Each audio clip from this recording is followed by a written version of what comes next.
Welcome everyone. In this video, we will discuss about chapter 4 of history, class 8. So देखिए हमने पिछले part में complete कर लिया था, जो कि हमारे पास वेरियस टाइप्स ऑफ हमने ट्राइबल ग्रुप्स पढ़े थे पिछले पार्ट में, जो कि हमारे पास थे सेटल्ड, कुछ थे इनके अंदर हर्डर्स एंड रियरर्स, ओके, कुछ थे शिफ्टिंग कल्टीवेशन करने वाले. तो हमने वेरियस ग्रुप्स को यहाँ पर कंप्लीट किया था. सो आज हम पढ़ेंगे how did colonial rule affect tribal lifes. अब जो कॉलोनियल रूल चल रहा था उसकी वजह से ट्राइब्स की लाइफ कैसे अफेक्ट हुई.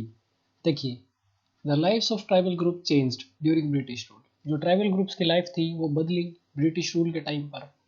कैसे? What happened to tribal chiefs. सबसे पहले देखते हैं ट्राइब्स के जो चीफ थे उनके साथ क्या हुआ.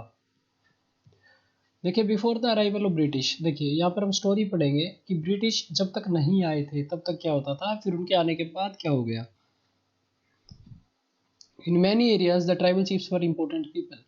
अंग्रेजों के आने से पहले क्या था कि ट्राइबल चीफ्स बहुत ही इंपॉर्टेंट लोग थे उनके ग्रुप में. They enjoyed a certain amount of economic power. उनके पास इकोनॉमिक पावर थी खुद की. And had the right to administer and control their territories. और उनके पास जो मान लीजिए टेरिटरी थी उसको कंट्रोल करने की एक शक्ति दे रखी थी उनको, मतलब एक खुद का डिसीजन मेकिंग पावर थी उनके पास. In some places they had their own police. कई प्लेसेस में उनकी खुद की एक पुलिस होती थी. And decided on local rules of land and forest management. मान लीजिए ज़मीन है प्लस इसमें फॉरेस्ट है, यहाँ पर वो खुद के कानून बनाते थे कि कैसे यहाँ पर हम ट्राइब्स लोग अपना जीवन व्यापन करेंगे. तो देखिए, इतनी पावर दे रखी थी ट्राइबल चीफ्स को जब अंग्रेज नहीं आए थे. लेकिन अंडर ब्रिटिश रूल के आने के बाद क्या होता है, the functions and powers of tribal chief changed considerably. They were allowed to keep their land titles over a cluster of villages and rent out lands. देखिए, उनका जो लैंड टाइटल था कुछ क्लस्टर ऑफ विलेजेस तक, मान लीजिए कुछ गांव है, ये मान लीजिए 4 गांव तक इकट्ठा कर दिया उनका, और बाकी जो ज़मीन है उसको रेंट पे देने की बात की. But they lost much of their administrative power. ज़मीन की पावर्स तो दे दी, लेकिन जो एडमिनिस्ट्रेटिव पावर्स थी, जो इनको डिसीजन मेकिंग पावर्स थी, वो छीन ली गई. And were force to follow laws made by British officials. और अब जो फॉरेस्ट के कानून बनते थे जितने भी, अब ये खुद नहीं बनाते थे, अब कौन बनाते थे, ब्रिटिशर्स बनाते थे इसको. दे आल्सो हैड टू पे. अब ट्रिब्यूट भी देना पड़ता था ब्रिटिशर्स को. एंड डिसिप्लिन खुद के ट्राइबल ग्रुप्स को रखना भी पड़ता था संभाल के कि भाई ब्रिटिश के खिलाफ आप कुछ नहीं करेंगे. इस प्रकार का डिसीजन हो गया था. They lost the authority they had earlier enjoyed amongst their people. अब जो उनकी पहले एक ताकत थी, खुद की एक अथॉरिटी थी, वो चली गई थी, वो छीन ली गई थी. You know that thing. अभी आपको समझ में आ गया होगा. इसके बाद देखिए, and were unable to fulfil their traditional functions. और अपने जो ट्रेडिशन के फंक्शंस वो करते थे पहले, वो फुलफिल नहीं कर पा रहे थे. तो ये तो था ट्राइबल चीफ्स का हाल. इसके बाद चलते हैं हम शिफ्टिंग कल्टीवेटर्स के साथ क्या हुआ. शिफ्टिंग कल्टीवेटर्स आपको पता है कि किसी एक ज़मीन से वो दूसरी ज़मीन पर खेती करने जाते थे, और इसकी फर्टिलिटी अपने आप नेचुरली बढ़ जाती थी, और उसके बाद वो वापिस से आ जाते थे. तो ये जो मूवमेंट थी इनकी, इसको शिफ्टिंग कल्टीवेशन का नाम दिया गया है, जहाँ पर ये क्रॉप की प्रोडक्शन करते थे और वेरियस अदर क्रॉप्स को यहाँ पर उगाते थे. सो अभी हम देखते हैं इनके साथ क्या हुआ. The British were uncomfortable with groups. ये अनकंफर्टेबल थे इन ग्रुप्स के साथ, बिकॉज ये चाहते थे कि एक जगह फिक्स हो जाए ये, ताकि हम फॉरेस्ट के अंदर कटाई वगैरह कर सके पेड़ों की आराम से. ओके, इनका ये मानना था अंग्रेजों का कि इनको एक जगह पर आराम से रह जाना चाहिए. दे वांटेड ट्राइबल. ये देखिए यहाँ पर आप ये पिक्चर देख सकते हैं आप यहाँ पर. They wanted tribal groups to settle down and become peasant cultivators. वो चाहते थे कि एक जगह रह जाएं, और पीजेंट कल्टीवेटर्स मतलब एक जगह पे बैठ के एग्रीकल्चर करें, वहाँ पर खेती करें, हमारा काम करें. Settle peasants were easier to control. इनका मानना था कि अगर हम इनको सेटल कर लेंगे एक जगह, तो इनको आराम से जाकर हम कंट्रोल कर सकते हैं easily, as compare to people who were always on the move. जो एक इंसान एक जगह से दूसरी जगह घूमता रहता है, उसको कंट्रोल करना मुश्किल है as compare to a person जो एक जगह पे सेटल है. तो ये मानना था इनका. तो इसके बाद देखते हैं इसके the British also wanted a regular revenue. अब लगातार उनको रिवेन्यू भी चाहिए था यहाँ से. सो दे इंट्रोड्यूस लैंड सेटलमेंट. अब इन्होंने लैंड सेटलमेंट एक इंट्रोड्यूस किया. इसमें क्या था देखिए, that is they measured the land and define the right of each individual to that land and fix the revenue demand for the state. तो यहाँ पर एक क्वेश्चन आ जाएगा, व्हाट वाज लैंड सेटलमेंट.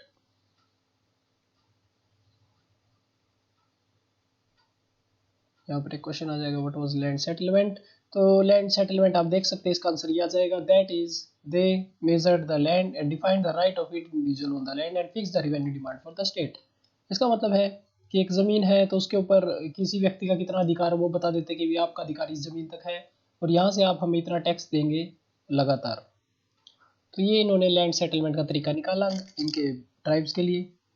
अब देख सकते हैं अभी ये ट्राइब्स काम कर रही हैं। Some peasants were declared land owners, कुछ पीजेंट्स को लैंड ओनर्स डिक्लेयर कर दिया गया, कुछ को टीनेंट्स, टीनेंट्स मतलब उनके अंडर काम करने वाले। चैप्टर 2 में आपने देखा था कि tenants were to pay rent to the land owners. Chapter 2 में आपने क्या पढ़ा था देखिए,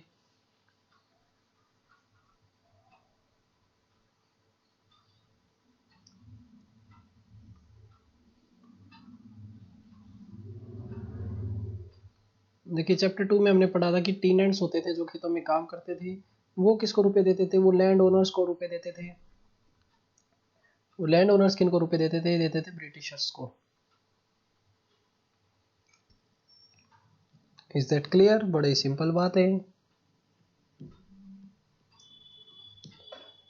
आगे देखते हैं the British effort to settle. अब उन्होंने एफर्ट किए सेटल करने के, वो बहुत ही सक्सेसफुल हुए, sorry was not very successful, इतने सक्सेसफुल नहीं थे। Settled plough cultivator it not is in areas where water is scarce. उन वहाँ पर सेटल करना बड़ा ही टफ था जहाँ पर पानी की कमी थी।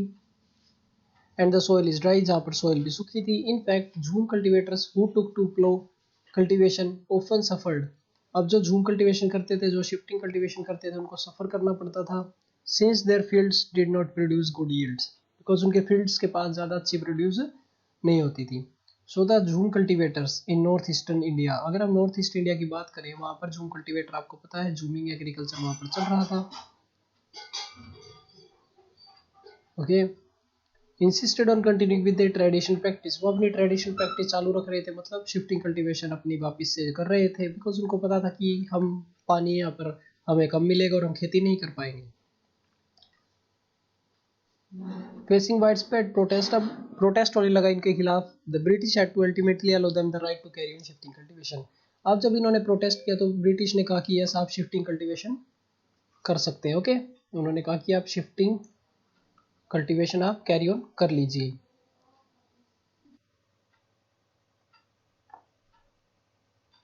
तो चलिए अब हम इसको करते हैं start, forest laws and their impact को। हमने देखा है कि फॉरेस्ट के कानून कैसे बने अंग्रेजों के द्वारा, प्लस उनका इम्पैक्ट क्या पड़ा किन के ऊपर, ट्राइब्स के ऊपर। सो देखिए ये बोल रहे हैं कि जो लाइफ है ट्राइबल ग्रुप्स की वो किसके ऊपर डिपेंड करती है, ट्राइबल ग्रुप्स की लाइफ डिपेंड करती है फॉरेस्ट के ऊपर। सिंपल बात है, बिल्कुल सही बात है। सो चेंजेस, अगर फॉरेस्ट के कानून में अगर कोई भी चेंज आएगा तो क्या ट्राइबल के ऊपर इफेक्ट नहीं पड़ेगा? बिल्कुल पड़ेगा भाई, बिकॉज आप देख सकते हैं अगर यहाँ पर ये दोनों आपस में इंटर रिलेटेड, अगर फॉरेस्ट पर प्रभाव पड़ता है तो ट्राइबल ग्रुप्स पर भी प्रभाव पड़ेगा। The British extended their control over all forest. Britishers ने क्या किया, सभी फॉरेस्ट्स के ऊपर अपना कंट्रोल बढ़ाया। उसके बाद क्या होता है, declare that forest for state property, और उसको डिक्लेयर कर दिया कि भाई ये स्टेट की प्रॉपर्टी है, मतलब अब ट्राइबल लोग इसको यूज नहीं कर सकते अपनी मर्जी से, अब स्टेट कहेगी उस हिसाब से यूज होगा। बिल्कुल सिंपल ये इन्होंने बातें रख के अपना दबदबा कायम किया ट्राइबल्स के बीच में। सो देखिए इसके बाद some forest were classified as reserve forest for they produce timber. देखिए कुछ फॉरेस्ट को इन्होंने बना दिया रिजर्व्ड फॉरेस्ट। रिजर्व्ड मतलब कि भाई ये स्टेट के लिए रिजर्व्ड है, बिकॉज क्यों, क्या रीजन था इसके पीछे, बिकॉज यहाँ से मिलती थी इनको टिम्बर। टिम्बर आपको पता है स्लीपर्स के लिए, रेलवेज के लिए यूज की जाती थी। In this forest people were not allowed to move freely, तो ये बड़ी इंपॉर्टेंट लाइन है। To move freely, practice jhum cultivation, collect fruits और हंट एनिमल्स। सो यहाँ पर एक क्वेश्चन लिख लीजिए, what were reserved forest, what were reserved forest. तो देखिए रिजर्व फॉरेस्ट क्या है, क्या थे उस टाइम, तो ये इसका आंसर आ जाएगा हमारा कि in these forest people were not allowed to move freely, इन जंगलों में लोगों को फ्री मूव करने के अलाउड नहीं था। ये प्रैक्टिस करते थे मतलब झूम कल्टीवेशन भी प्रैक्टिस नहीं करने दी जाती थी, फ्रूट्स और हंट एनिमल्स भी नहीं करने दिया जाता था। सो अभी झूम कल्टीवेटर कैसे सर्वाइव करेंगे, ये बहुत ही इंपॉर्टेंट क्वेश्चन अब उठता था उस टाइम पे। Many were there for force to move and search for livelihood, अभी काम के लिए घूमना पड़ता था उनको, शिफ्टिंग कल्टीवेटर्स को एक जगह से दूसरी जगह पे। ओके, सो दैट अभी वो काम करे, काम करके अपना कुछ रुपए कमाए और आगे अपना घर चलाए। इसका ये मेन इम्पैक्ट पड़ा। इसके बाद देखते हैं, but once the British stop the tribal people from living inside forest, जैसे ही ब्रिटिश लोगों ने इन ट्राइबल लोगों को जंगल के अंदर घुसना मना कर दिया, उनको एक और प्रॉब्लम आई। ओके, अभी वो प्रॉब्लम क्या थी? From where would the forest department get its labour? अभी जो फॉरेस्ट डिपार्टमेंट है उसको लेबर कहाँ से मिलेगी अगर जंगल में ट्राइब्स ही नहीं होंगी तो? सिंपल बात, टू कट ट्रीज, किसके लिए? रेलवे स्लीपर्स के लिए, पेड़ काटने के लिए, एंड ट्रांसपोर्ट लोग्स, उनको ट्रांसपोर्ट करने के लिए, बड़े बड़े लकड़ों को ट्रांसपोर्ट करने के लिए कहाँ से लेबर आएगी? Colonial officials came up with the solution, अभी इनको एक सॉल्यूशन मिला। क्या था वो? They decided that they would give them give jhum cultivator small patches of land in the forest. उन्होंने कहा कि जो ये झूम कल्टीवेटर है ना, जो ये शिफ्टिंग कल्टीवेटर करते हैं, इनको हम एक छोटी सी जमीन का टुकड़ा दे देंगे अलग अलग सबको, और कहेंगे कि आप यहाँ पर खेती कीजिए और हमें कुछ टैक्स दे दीजिए, हमारा भी काम चल जाएगा और वो भी सेटल हो जाएंगे। On the condition that those who lived in the villages would have to provide labour, और इसी कंडीशन पे उनको ये जमीन देंगे कि जो हमें लेबर देगा, मतलब हर गांव से लेबर आनी चाहिए, कुछ ना कुछ लोग आने चाहिए, ठीक है, और जंगल की देखभाल भी वही करेंगे फिर। So in many reasons of forest department establish forest villages, अब जंगलों में फॉरेस्ट विलेजेस बनाए गए, सो दैट रेगुलर सप्लाई आती रहे लेबर की और लकड़ियां कटती रहे। स्लीपर्स के लिए, स्लीपर्स देखिए क्या होते हैं, वो प्लैंक्स होते हैं जो वुड के, जो रेलवे ट्रैक्स पर बिछाए जाते हैं, लाइंस पर बिछाए जाते हैं, ये आपको पता है, सिंपल है। सो बड़े, ये देखिए इन्होंने सिंपल सिंपल अपने तरीके लगाकर लोगों को अपनी तरफ, अपनी बातों की तरफ आकर्षित किया और उनको सेटल करवा दिया ट्राइब्स को। Many tribal groups reacted against, अभी अगेंस्ट तो जाएंगे, सिंपल सी बात, अगर कोई ऐसा कानून बन रहा है जो अच्छा नहीं है तो उसके अगेंस्ट तो जाएंगे ही। दे डिसोबेड न्यू रूल्स, उन्होंने डिसोबे करना शुरू किया नए रूल्स को।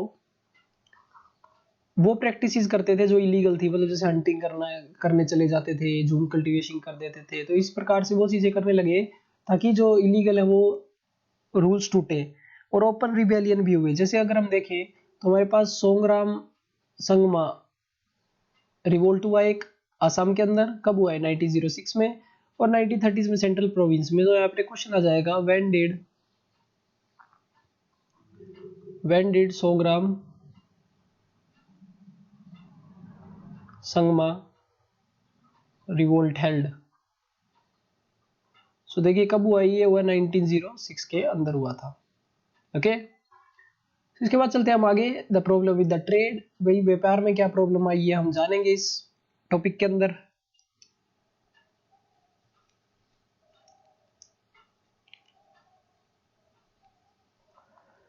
सो देखिए, during the 19th century tribal groups found that traders and money landers were coming into forest more often. अभी ट्राइबल ग्रुप्स को पता चल गया कि मनी लैंडर्स जंगल में आ रहे हैं लगातार, ट्रेडर्स भी आ रहे हैं, क्योंकि वो फॉरेस्ट की चीजों को खरीदना चाहते थे, क्योंकि वो उनके पास रुपए थे तो वो लोन दे देते थे। किनको? देखिए फॉरेस्ट की जो ट्राइब्स थी उनको वो लोन दे देते कि ये लीजिए आप रुपए और हमें ये सामान बना कर दीजिए और हम आपसे बाय कर लेंगे इस सामान को। तो एक व्यापार यहाँ पे शुरू हो जाता है जंगल में अपने ही प्रकार का एक अलग से। And asking them to work for wages, भी सैलरी पर आप काम कीजिए, इस प्रकार से उनसे काम करवाया जाता था। It took tribal group some time, तो ये थोड़ा सा टाइम के बाद पता चला कि इसके कॉन्सिक्वेंसेस क्या होंगे। जैसे एक एग्जांपल लेते हैं हम सिल्क ग्रोवर्स का। देखिए 18th सेंचुरी में क्या था कि इंडियन सिल्क की बहुत डिमांड थी यूरोपियन मार्केट में। The fine quality of silk India में प्रोड्यूस की जाती थी और उसको एक्सपोर्ट करते थे बाहर, यूरोपियन देशों में, चाइना वगैरह, मतलब बाहर के देशों में उनको एक्सपोर्ट किया जाता था। एज द मार्केट एक्सपेंडेड, जैसे ही मार्केट बढ़ी, East India company officials try to encourage silk production. East India company ने ट्राई किया कि सिल्क ज्यादा से ज्यादा यहाँ पर उगे ताकि हम ज्यादा से ज्यादा बेच सके और प्रॉफिट कमा सके। एक सिंपल सी इन्होंने बात रखी।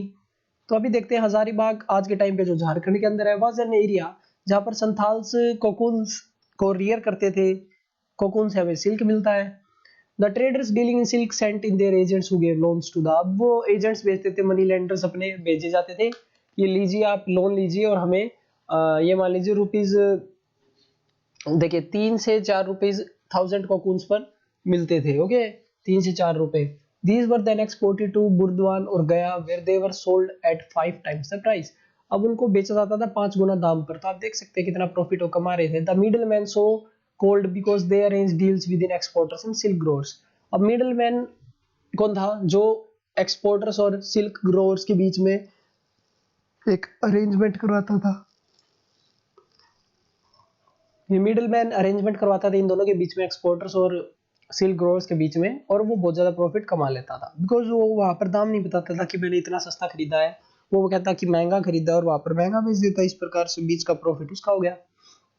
The silk growers earn very little, silk के ग्रोवर्स भी बहुत कम कमा पाते थे, बिकॉज उनको तो बहुत ही कम मिल रहा है। Understandably many tribal groups so the market and the traders as their main enemies, इसी प्रकार से तो ट्राइबल लोगों को पता चलने लगा धीरे धीरे कि ये प्रॉब्लम है, और वो उनको दुश्मन मानने लगे, हम खुद के, कि ये हमारे दुश्मन है, हमारे सामान को खरीद लेते हैं सस्ते रेट पर, हमें इसका दाम पता नहीं है मार्केट में कितना है, तो हमें बेवकूफ बनाया जा रहा है। तो आप देख सकते हैं लेबरिंग, कोल माइंस में लेबरिंग करवाई जा रही है ट्राइबल ग्रुप्स के द्वारा, यहाँ पर लेबर करवाया जा रहा है। सर्च फॉर वर्क पढ़ते हम, तो देखिए काम के लिए अब निकलने लगे ट्राइबल लोग बाहर, बिकॉज अब झूम कल्टीवेशन बंद कर दिया गया, झूम कल्टीवेशन बंद।